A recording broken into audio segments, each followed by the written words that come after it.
Husker fans, Sam McKewon with the Omaha World-Herald and Husker Extra. Day one of Big Ten Media Days is pretty much in the book. I think Ryan Day is still over there talking. Maybe Brett Bielema.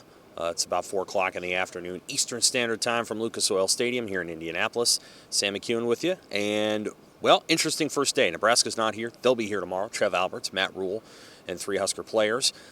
Today's content mostly focused on new Big Ten Commissioner Tony Petitti.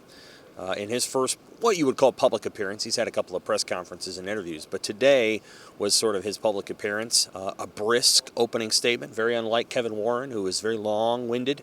Petitti was very to the point, and then in his Q&A session, also pretty darn brief. Didn't touch a lot on Northwestern, talked a little bit about name, image, and likeness and how it's gotten a little bit, twisted over the first 2 years of its existence. There are genuine concerns within athletic departments and among coaches with collectives. They're not going to say that out loud because they kind of need collectives until they can find a way to do away with collectives. And so nobody's going to be too rude about it, but that's the reality of where things are at right now. And so Petitti was very direct about that. And then, of course, Northwestern.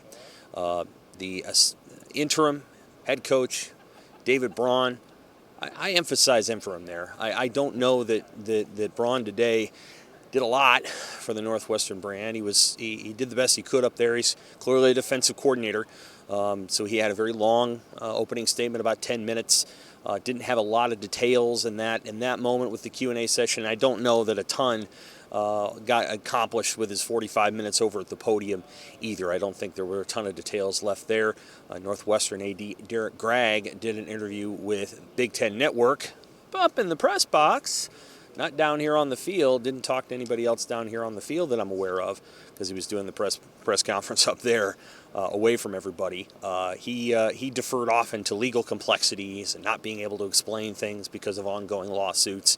And so things that were a mess at Northwestern remain a mess at Northwestern. I don't think a lot of that changed today. On the football front, okay, so, a couple different stories percolating around day one. One of them is that Penn State, this could be Penn State's year. You just get the sense that maybe they've got the depth on the line of scrimmage finally.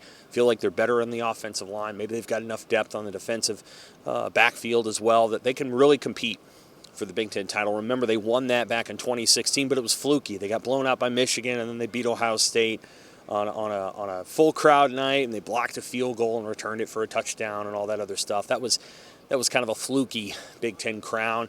Since then, it's either been Ohio State or Michigan that have won the Big Ten titles. They got the banners right there to prove it. And James Franklin is, I think this could be his team. He projected a lot of confidence today. I think they feel very good about where they're at as a program. Talked to Penn State Athletic Director Pat Kraft. Why? Because he's the guy that hired Matt Rule at Temple. So we had a good conversation, and you'll get more of that in the Omaha World-Herald and Husker Extra. But, I think there's a sense of confidence among the Penn State players and Franklin himself. Ryan Day, he always cuts a good figure here, and he did again today, projecting very similar confidence there. I do think there's question marks about exactly who they're going to be at quarterback. Probably going to be Kyle McCord, but it could be somebody else. And then my sense is that in year 2, their defense is going to take a huge leap. They're going to be way better than they were last year, but Day talked about removing explosive plays.